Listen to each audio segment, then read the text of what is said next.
আসসালামু আলাইকুম সুপ্রিয় অনার্স প্রথম বর্ষের শিক্ষার্থীবৃন্দ, সিগমা একাডেমিতে তোমাদের স্বাগত জানাচ্ছি।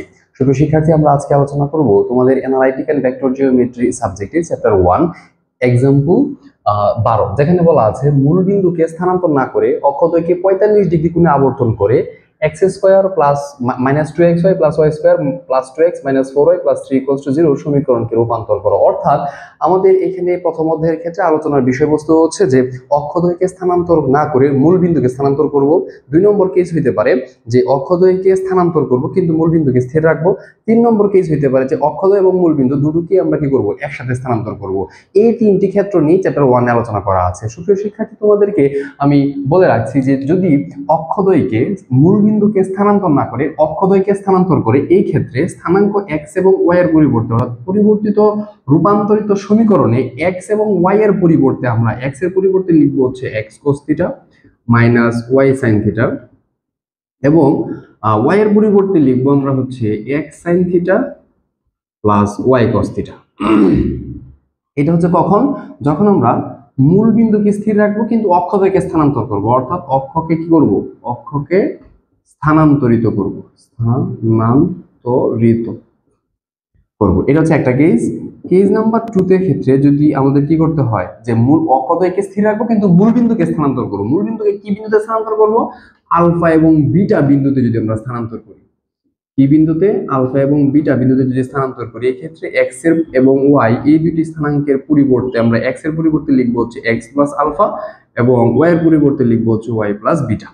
রূপান্তরিত সমীকরণে, রূপান্তরিত সমীকরণে মনে রাখবে, তাহলে এই অধ্যায়ের ম্যাথ খুবই সহজ লাগবে।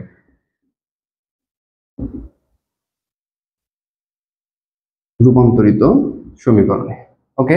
তাহলে সুপ্রিয় শিক্ষার্থী, এখানে দেখো আমাদের বলা আছে যে মূল বিন্দুকে স্থানান্তর না করে অক্ষদ্বয়কে কত ডিগ্রিতে স্থানান্তর করবো, 45 ডিগ্রি। তাহলে আমরা বলছিলাম যে অক্ষদ্বয়কে স্থানান্তর করলে কি করতে হবে, x cos θ minus y sin θ, কার পরিবর্তে, x এর পরিবর্তে, কোথায়, রূপান্তরিত সমীকরণে, এবং y এর পরিবর্তে কি লিখবো আমরা, x sin θ plus y cos θ। তাহলে চলো আমরা এই অধ্যায় এই যে সমস্যাটি আছে সেটি সলিউশন করি। সলিউশন যে দেওয়া আছে প্রদত্ত সমীকরণ, কত দেওয়া আছে, যে দেওয়া আছে x square minus 2xy plus y square plus 2x minus 4y plus 3 = 0। তাহলে কি কাজ করতে হবে, এখন এই সমীকরণে x এর পরিবর্তে এটাকে আমি 1 নং সমীকরণ দিলাম। 1 নং সমীকরণে বললাম যে মূল বিন্দুকে স্থানান্তর না করে অক্ষদ্বয়কে 45 ডিগ্রি কোণে স্থানান্তর করলে কি কাজ করব, যে 1 নং এর রূপান্তরিত সমীকরণ, মূল বিন্দুকে স্থানান্তরিত না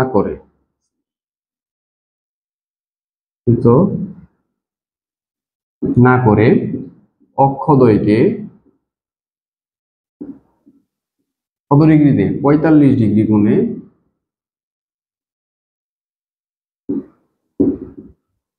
আবর্তন করলে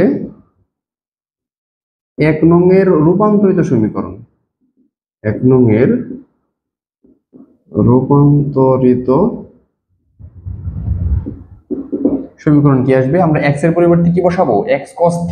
এখানে থিটা কত আছে আমার, 45 ডিগ্রি, এটা হচ্ছে আমার কি থিটা। তাহলে কি বসবো, x এর পরিবর্তে বসাবো হচ্ছে x cos θ, থিটা মানে হচ্ছে 45 degree minus y sin 45 degree, এর উপরে কি স্কয়ার মাইনাস 2x, x এর পরিবর্তে কি বসাবো, x cos θ cos 45 degree minus y sin 45 degree into y এর পরিবর্তে কত বসাবো, পরিবর্তে বসাবো, শুধু x স্থির থাকবে, cos থিটার জায়গায় sin থিটা হবে আর sin থিটার জায়গায় cos থিটা হবে, মাঝের চিহ্ন মাইনাস ছিল ওখানে প্লাস হয়ে যাবে, শেষ, এতটুকুই পার্থক্য।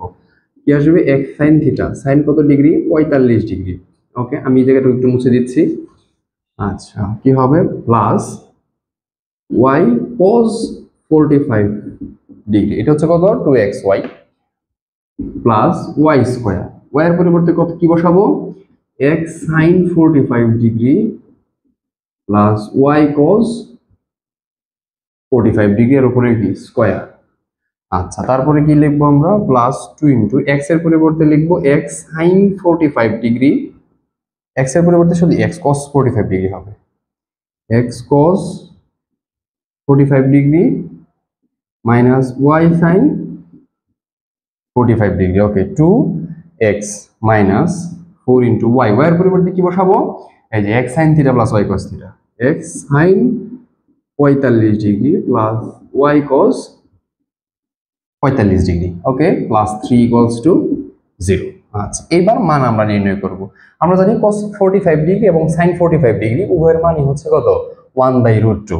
তাহলে এটা লিখতে পারবো যে x/√2 মাইনাস y/√2 এর উপরে square minus 2 into x/√2 minus y/√2 into, এটা একটা আমরা সেকেন্ড ব্র্যাকেট দিয়ে দিই, এখানে থাকবে কি x/√2 প্লাস y/√2 প্লাস এখানে আসবে কত?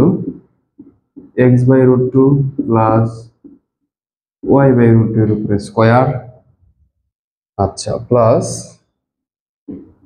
2 ইন্টু এইখানে দেখো x cos 45 ডিগ্রি, তার মানে কত আসবে এখানে?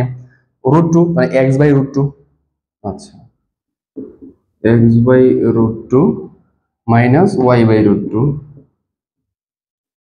আচ্ছা, minus 4 into x/√2 plus y/√2 plus 3 equals two হচ্ছে 0। ওকে, এখন কি কাজ করা যেতে পারে দেখো তো, a minus b whole square, তাহলে a minus b whole square সমান কি আসবে? X square by 2। কিভাবে আসলো দেখো, আমাদের x/√2 এর উপরে কি আছে? a স্কোয়ার না, তার মানে দুইটার উপরে কি আসবে? স্কোয়ার আসবে, এক্স স্কোয়ার, আর √2 এর উপরে স্কোয়ার মানে কত? রুট আর স্কোয়ার কাটা যাবে, থাকবে হচ্ছে 2, তার মানে x²/2, এই যে x²/2 মাইনাস 2ab, তাহলে 2 into ab divide by √2 into √2 মানে কত? 2 প্লাস y²/2। ওকে, মাইনাস এই দুটি গুণ করো, a দেখো তো এখানে এটাকে যদি আমরা a ধরি আর এটাকে যদি b ধরি, তাহলে এটা আসবে কি a, এটা b, তাহলে a plus b into a minus b মানে কত? a square minus b square, তাহলে 2 ইন্টু a স্কোয়ার মানে কত? x/√2 হোল স্কোয়ার, তার মানে x²/2, a square minus b square, b মানে কত? y/√2 স্কোয়ার, তার মানে কি আসবে? y²/2। ওকে, প্লাস এই অংশটুকু আবার বর্গের সূত্র করবে, x/2 প্লাস 2 ইন্টু x/y2, আচ্ছা, প্লাস y/2, y²/2 আসবে, এটা x² আসবে, কারণ a square plus 2 plus b square না, এটাকে আমরা যদি a কল্পনা করি, a plus b whole square, a plus b whole square মানে কত? a square plus 2ab plus b square. Okay, plus এখানে যে অংশটুকু আছে এই অংশটুকুর সাথে গুণ করে দাও, তাহলে কি থাকে? 2x/√2 মাইনাস 2y/√2, এখানে যে মাইনাস আছে এখানে মাইনাস গুণ করলে কি আসবে? Minus 4x/√2 y minus 4x/√2, আর আসবে সূত্রের minus 4y/√2 plus 3 equals to 0। শুভ শিক্ষার্থী, আশা করি পর্যন্ত বুঝতে পারছো। এখানে শুধুমাত্র কি করেছি আমরা? x এর পরিবর্তে x cos theta minus y sin theta বসিয়েছি এবং y এর পরিবর্তে আমরা বসিয়েছি x sin theta plus y cos theta. থিটার মান এখানে দেওয়া আছে 45 ডিগ্রি, মান বসিয়েছি। cos 45 ডিগ্রি মান আমরা জানি 1/√2 এবং sin 45 ডিগ্রি মান হচ্ছে কত? 1/√2।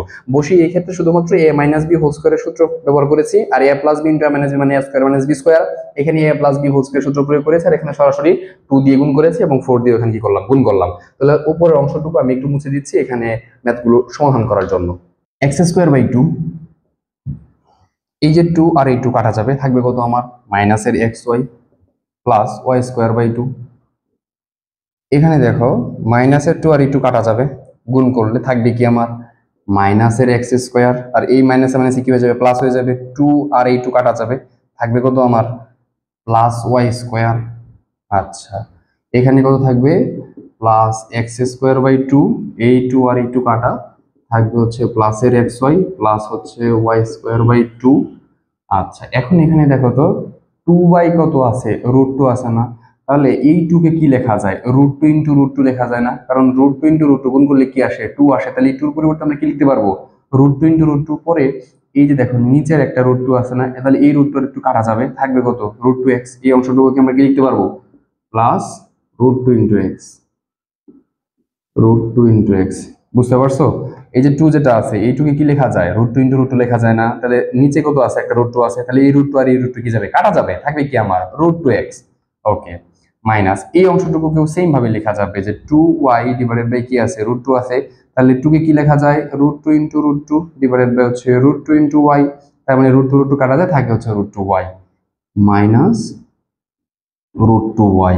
ওকে, আচ্ছা এবার যে 4 যে অংশটুকু আছে এটাকে কি লেখা যাবে, 4 কে লেখা যায় কি, 4 সমান লেখা যায় 2 ইন্টু 2, তাহলে এই 2 কে কি লেখা যায়, √2 ইন্টু √2, নিচের একটা √2 আছে, এই √2 কাটা যাবে, থাকবে কত 2 √2, তাহলে 4 কে কি লেখা যাবে, মাইনাস 2 √2x।